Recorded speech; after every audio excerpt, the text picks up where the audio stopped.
So my husband, Jason, and I graduated from the University of Maryland, and my husband took a job here before I graduated. So lucky me. I didn't really have a choice. So we moved to San Antonio. It was just kind of difficult to be a new mom and not have any support or anyone here. And I remember they just called me on the phone and said, we wanted to give you the results, and we wanted to call and let you know that unfortunately it is cancer. I had my little one in the back seat. And it was just scary.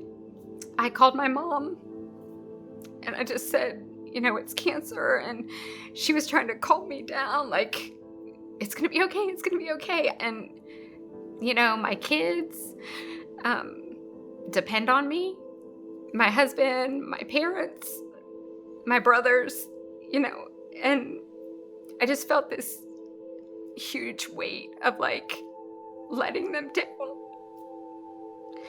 And so feeling alone and that nobody can fix it, nobody can take it away. It's actually happening.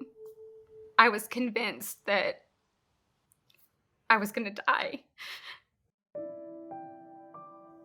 Going to the Baptist Breast Center, and I remember meeting with Andrea and just being completely, hysterical, and she was doing the same, trying to calm me down, and that was kind of like my introduction, to her, and we figured it out and started at least to have some sort of plan, which for anyone that's been diagnosed, having a plan, I think, is half of what makes you feel better, because at least you're working towards an end and that something good is coming, right? Because you're working through it. I say too that my mom's diagnosis saved my life. My mom literally saved my life, because if she hadn't been diagnosed, then I would have never asked for a mammogram. If you have a family history at all, that's something to pay really close attention to. And even if you're not feeling something inside, like telling you to go get your mammogram, you should go earlier than 40. If you feel like there's something not right, that's when you need to go.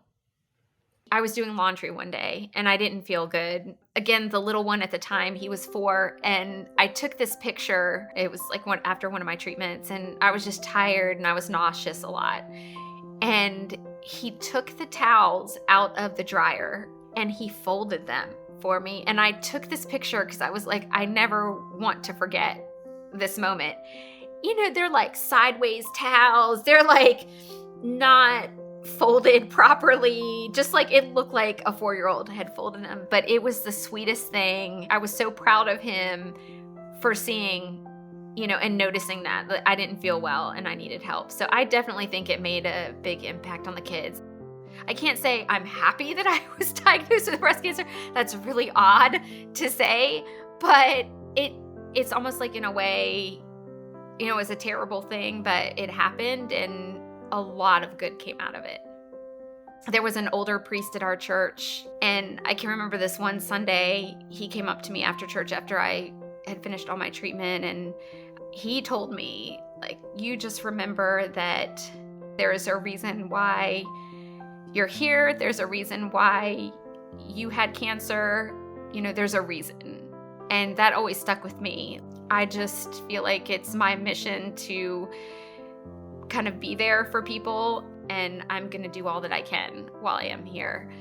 And I remember more than one person saying that to me, you are everywhere. You're at church, you're at school, you're in the neighborhood, you are everywhere. I'm almost 10 years out from my initial diagnosis. And so now, even as a survivor, when things happen to me and, I call Andrea and I'm like, what is this? It's almost actually scarier at first, because you don't have all those extra layers of protection. You're no longer doing the treatment. So it's nice to have a person to support me and be able to answer those questions and talk me through things while I'm a survivor. I know quite a few people have been diagnosed that haven't had a nurse navigator. So in that respect, I feel like it is a little bit rare that Baptist has that.